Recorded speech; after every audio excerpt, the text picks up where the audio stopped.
কথায় বলে যে যায় লঙ্কায় সেই হয় রাবণ। আজকে রাবণ হয়ে গিয়েছে, ক্ষমতার স্বার্থে জনগণের রক্তের কথা ভুলে গিয়েছে বর্তমান বিএনপির সরকার। গণভোটের সাথে বাংলাদেশের জনগণের সাথে তারা গাদ্দারি করেছে, প্রতারণা করেছে, বিশ্বাসঘাতকতা করেছে। যে শ্রমিক রক্ত দিয়ে, শ্রম দিয়ে, ঘাম দিয়ে বাংলাদেশের অর্থনীতিকে এগিয়ে নিয়ে যাচ্ছে, নারী পুরুষ এবং প্রবাসে থাকা বাংলাদেশের যারা শ্রমিক রয়েছেন, আমরা তাদেরকে শ্রদ্ধা জানাই, সাধুবাদ জানাই। কিন্তু দুঃখের বিষয় শ্রমিক ভাইগণ, আমরা আশা করেছিলাম বাংলাদেশের যে নতুন সরকার গঠিত হয়েছিল, সেই নতুন সরকার শ্রমিকের রক্তের উপর দিয়ে গঠিত হয়েছে, ছাত্রদের রক্তের উপর দিয়ে গঠিত হয়েছে, জনগণের রক্তের উপর দিয়ে গঠিত হয়েছে। কিন্তু সেই সরকার গঠিত হওয়ার 1 মাসের মধ্যেই তারা ভুলে গিয়েছে তারা ছাত্র শ্রমিকের রক্তের উপর দিয়ে এখানে এসেছে।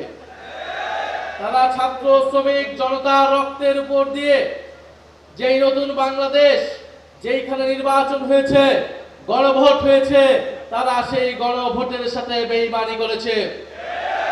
সেই গণভোটের সাথে বাংলাদেশের জনগণের সাথে তারা গাদ্দারি করেছে, প্রতারণা করেছে, বিশ্বাসঘাতকতা করেছে। ফলে বর্তমান সরকারকে আর জনগণের, শ্রমিকের, ছাত্রদের পক্ষের সরকার বলার কোনো সুযোগ নাই। এই সরকার একটা গণবিরোধী সরকার, গণতন্ত্র বিরোধী সরকার। যারা বিগত 16 বছর গণতন্ত্রের জন্য সংগ্রাম করেছে, ক্ষমতায় আসার পরে তারা গণতন্ত্রের বিরুদ্ধে সংগ্রাম শুরু করেছে। কথায় বলে যে যায় লঙ্কায় সেই হয় রাবণ। আজকে রাবণ হয়ে গিয়েছে, ক্ষমতার স্বার্থে জনগণের রক্তের কথা ভুলে গিয়েছে বর্তমান বিএনপির সরকার। এই সরকারের কাছে আমরা আর আশা করতে পারছি না।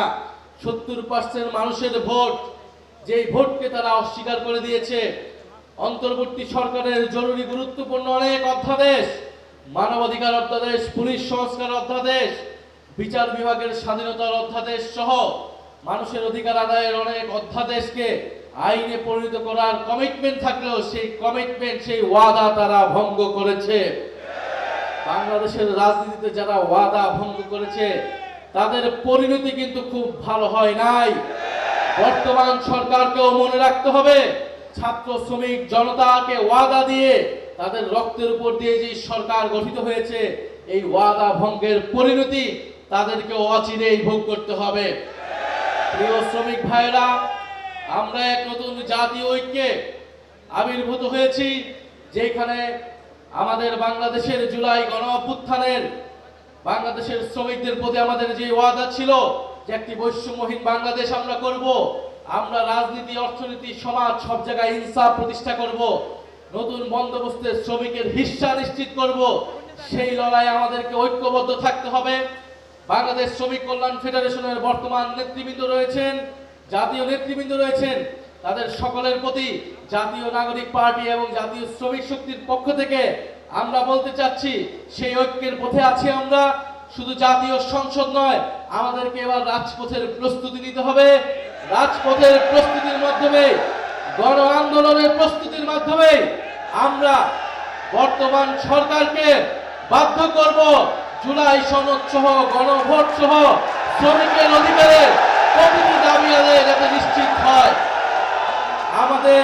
আমরা বর্তমান সরকারকে সম্পূর্ণভাবে সহযোগিতার জন্য প্রস্তুত ছিলাম। আন্তর্জাতিকভাবে যুদ্ধ পরিস্থিতি চলছে, বর্তমানে জাতীয় ঐক্য অতি জরুরি ছিল। কিন্তু সেই জাতীয় ঐক্য, যেই জাতীয় সমঝোতা, সেই সমঝোতা ভঙ্গ করেছে বর্তমান সরকার, বর্তমান প্রধানমন্ত্রী। সেই প্রধানমন্ত্রীকে জবাবদিহিতে আনার জন্য শ্রমিক ভাইদেরকে আমি আবারও আহ্বান জানাচ্ছি এবং শ্রমিক কল্যাণ ফেডারেশনের প্রতি শুভেচ্ছা, সাধুবাদ জানাচ্ছি। আপনারা ঐক্যবদ্ধ হন, আমরা সবাই ঐক্যবদ্ধভাবে বাংলাদেশকে নেতৃত্ব দিতে হবে। নতুন বাংলাদেশের পথে, গণ অভ্যুত্থানের বাংলাদেশকে, জুলাইয়ের বাংলাদেশকে সামনের দিনে এগিয়ে নিয়ে যেতে হবে।